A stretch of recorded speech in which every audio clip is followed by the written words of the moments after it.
নমস্কার বন্ধুরা, অনুজ কিচেন চ্যানেলে সবাইকে স্বাগতম। আজ আপনাদের সাথে শেয়ার করব পটল আলু দিয়ে মাছের ঝোল রেসিপি। তো চলো বন্ধুরা দেখে নেওয়া যাক। এখানে 4 পিস রুই মাছ নিয়ে নিয়েছি, নুন হলুদ দিয়ে ম্যারিনেট করে রেখেছি। এখানে কড়াতে তেল গরম করতে দিয়েছি।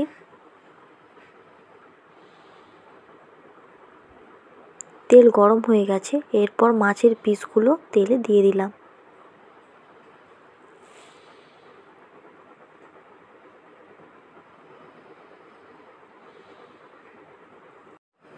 মাছগুলো ভেজে নেব। তো দেখুন মাছগুলো ভাজা হয়ে গেছে। এরপর একটি প্লেটে তুলে নেব।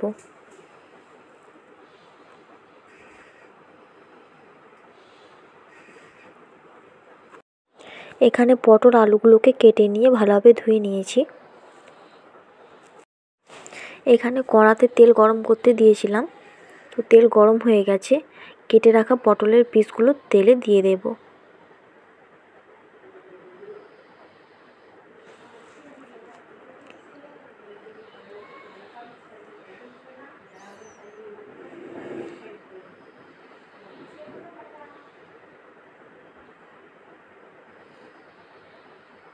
দিয়ে দিলাম সামান্য পরিমাণে লবণ।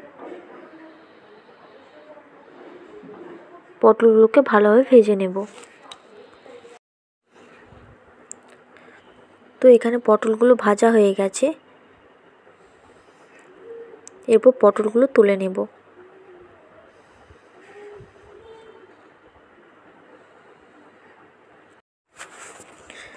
তেলে কেটে রাখা আলুগুলো দিয়ে দিলাম।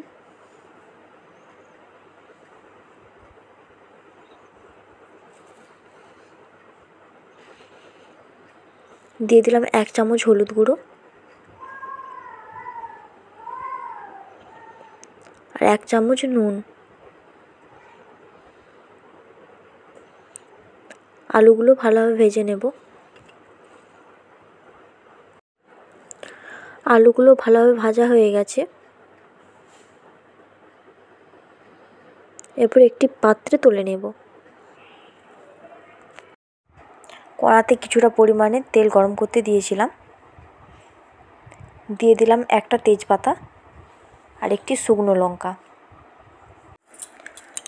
দিয়ে দিলাম সামান্য পরিমাণে চিনি। চিনিটা গলে আসলে দিয়ে দেব পেঁয়াজ কুচি।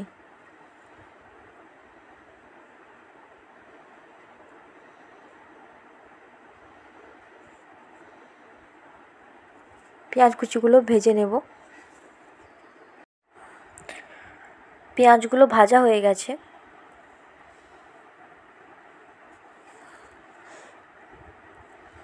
এরপর দিয়ে দিলাম রসুন বাটা।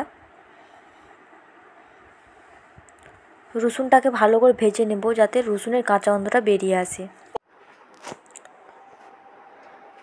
দিয়ে দিলাম 1 চামচ হলুদ গুঁড়ো,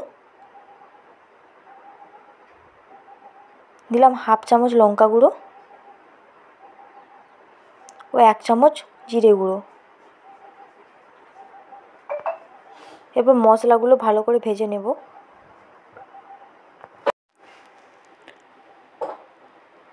দিয়ে দিলাম আদা বাটা।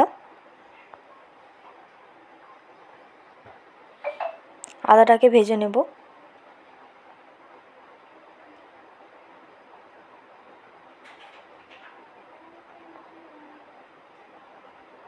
আর কেটে রাখা টমেটো কুচি দিয়ে ভালোভাবে ভেজে নেব। এরপর সামান্য পরিমাণে জল দিয়ে মশলাটা কষে নেব।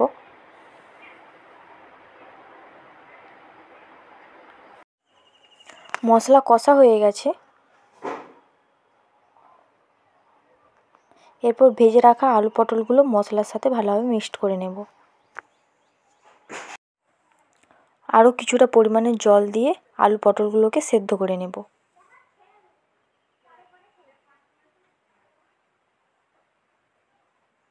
সেদ্ধ হওয়ার জন্য ঢেকে দিলাম।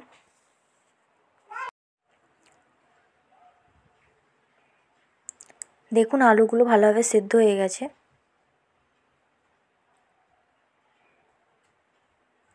এবার ভেজে রাখা মাছগুলো ঝোলে দিয়ে দিলাম।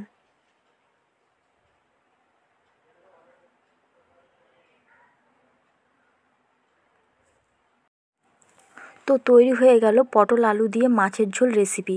আপনারা বাড়িতে এই রেসিপি ট্রাই করে দেখতে পারেন। আপনাদের এই রেসিপিটা যদি ভালো লেগে থাকে অবশ্যই লাইক শেয়ার কমেন্ট করে দেবেন আর সাবস্ক্রাইব করতে ভুলবেন না। ভালো থাকুন, সুস্থ থাকুন।